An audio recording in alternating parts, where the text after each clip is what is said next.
الدين رأس المال فاستمسك به فضياعه من أعظم الخسران.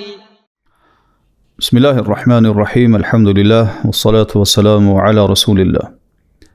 Patjetër që imani yt në Allahun subhanahu wa taala duhet të lejë gjurmë në jetën tënde. Dhe këto gjurmë manifestohen kur ti e respekton fenë e Allahut subhanahu wa taala, kur ti nxiton drejt vlerave, drejt punëve të mira, kur ti largohesh e zbrapsesh prej harameve, prej gjërave të ndaluara, kur ti mediton dhe reflekton rreth fundit tënd, si do të jetë përfundimi yt kur delsh prej jetës së kësaj bote. Kur ti mendon se si do të jetë gjendja jote kur do dalësh para Allahut subhanahu wa taala në një ditë në cilën nuk ka fije dyshimi. Padyshim që kjo bën që ti si musliman vazhdimisht të kesh frikë dhe droj prej Allahut subhanahu wa taala. Allahu subhanahu wa taala duke treguar për banorët e xhenetit se si ata bisedojnë mes vete dhe i kujtojnë begatitë e mëdha të Allahut në të cilat janë, pastaj e përmendin se kjo ishte si rezultat i frikës së tyre prej Allahut kur ishin në dunja. Tregon Allahu për ta dhe thot: "Qalu inna kunna qablu fi ahlina mushfiqin." Ata duke biseduar me njëri tjetrin thonë: "Vërtet se ne, derisa ishim në dunja, në mesin e familjeve tona, ne ishim të tillë që i frikoheshim Allahu subhanahu wa taala." Pra frikoheshim nga gjunahet, frikoheshim nga dita e Kiametit, frikoheshim se mos po na vjen përfundimi i keq gjatë daljes nga jeta e kësaj bote, mos po na rrëmbehet imani në Allahun subhanahu wa taala.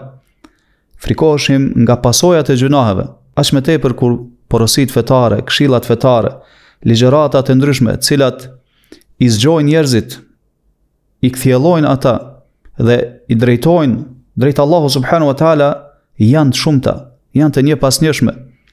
Ajetet vazhdimisht lexohen, hadithet vazhdimisht dëgjohen.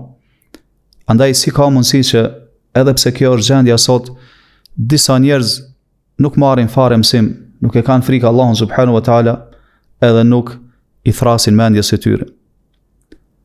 Pra ata thonë: "Inna kunna qablu fi ahlina mushfiqin."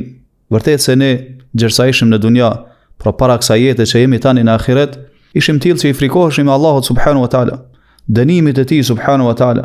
Frikoheshim se mos po tregohemi të pabindur ndaj urdhrave të Allahut subhanahu wa taala, se mos po na rrëmbehet imani jon, kjo siguri në të cilën jemi. Po ashtu frikoheshim se mos Allahu nuk po na i pranon punët e mira dhe po na dënon për shkak punëve të këqija. Frikoheshim se mos zemrat tona po kaplohen nga gafleti, shkujdesja, mos po ngurcohen e vrarsohen. Pra Allahu subhanahu wa taala në këtë ajet po tregon se ata ishin të tillë që i frikoheshin Allahut në çdo gjendje, në çdo rrethan. Madje edhe kur ishin në mesin e antarëve të shtëpisë të tyre, në shtëpinë, brenda shtëpive të tyre, madje edhe kur ishin brenda shtëpive të tyre, me antarë të shtëpisë. Andaj kur njeriu edhe nëse është në atë gjendje, pra në mesin e antarëve shtëpisë, në shtëpinë e tij, ku ndjehet më i sigurti, prapë ka frikë Allahun subhanahu wa taala, atëherë padyshim se ai do ta ketë frikë Allahun edhe në gjendje të tjera. Mirpo kjo frikë e tyre ndaj Allahut subhanahu wa taala nuk ishte e tillë që të mos ketë rezultate. Pra, si rezultati i kësaj frike ndaj Allahut që e kishin, ata e madhronin Allahun subhanahu wa taala. Për uleshin para fjalëve të Allahut subhanahu wa taala kur i dëgjonin, u për uleshin zemrat, meditonin rreth fjalëve të Allahut në Kur'an, ndikoheshin me udhëzimet e fjalës së Allahut subhanahu wa taala. Pra siç thot Allahu në ajete të tjera: "Innamal mu'minuna alladhina idha dhukira Allahu wajilat qulubuhum." Vërtet se besimtarët e mirëfillt janë vetëm ata që kur u përmendet Allahu u dridhen zemrat e tyre. Pastaj në një ajet tjetër Allahu tregon se kur besimtarët e dëgjojnë Kur'anin, thot: "Taqsha'irru minhu juludu alladhina yakhshawna rabbahum." U rrënqethen lkurat e atyre që i friksohen Zotit të tyre. Pra kjo është cilësi e pandar e njerëzve që e kanë frikë Allahun subhanahu wa taala, cilët i mbështeten vetëm Allahu subhanahu wa taala, cilët shpresojnë mëshirën e Allahut dhe në njëjtën kohë frikohen prej dënimit të tij. Padyshim se dënimi i Allahut subhanahu wa taala është i tillë që ne duhet të frikohemi prej tij e truhemi prej tij. Putësia e zemrës, pastërtia e zemrës, frika prej Allahut subhanahu wa taala, kuptimi i porosive të Allahut në Kur'an dhe kuptimi i porosive të pejgamberit sallallahu alaihi wasallam në sunetin e tij, frika nga gjunahet, frika nga shkujdesja.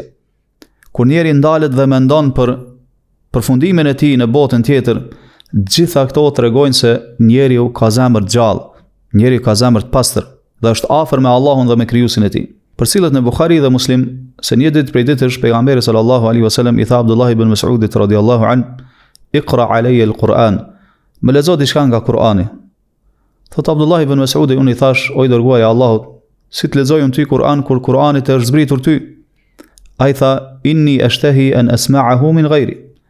Unë kam dëshirë dhe më pëlqen ta dëgjoj nga dikush tjetër përveç meje. Thot Abdullah ibn Mas'udi tregon, thot fillova ta lexoj surën An-Nisa nga fillimi dhe kur arrita te fjala e Allahut, fa kayfa idha ji'na min kulli ummatin bi shahidin wa ji'na bika ala ha'ula'i shahida. Si do të jetë gjendja kur për çdo popull ne do ta sjellim nga një dëshmitar dhe ty o Muhammed sallallahu alaihi wasallam do të sjellim dëshmitar ndaj këtyre, pra ndaj popullit të tij. Thot Abdullah ibn Mas'udi, e ngrita kokën, thot nadhartu ilay dhe shikova në drejtim pejgamberit sallallahu alaihi wasallam wa aynahu tadhrifan, dhe pash se syt e tij rrydhnin lot. Lusim Allahun subhanahu wa taala ta përmirësoj gjendjen tonë, të pastroj zemrat tona dhe shpirtat tona. Sallallahu wasallam ala nabina Muhammad wa ala alihi wa ashabihi ajma'in.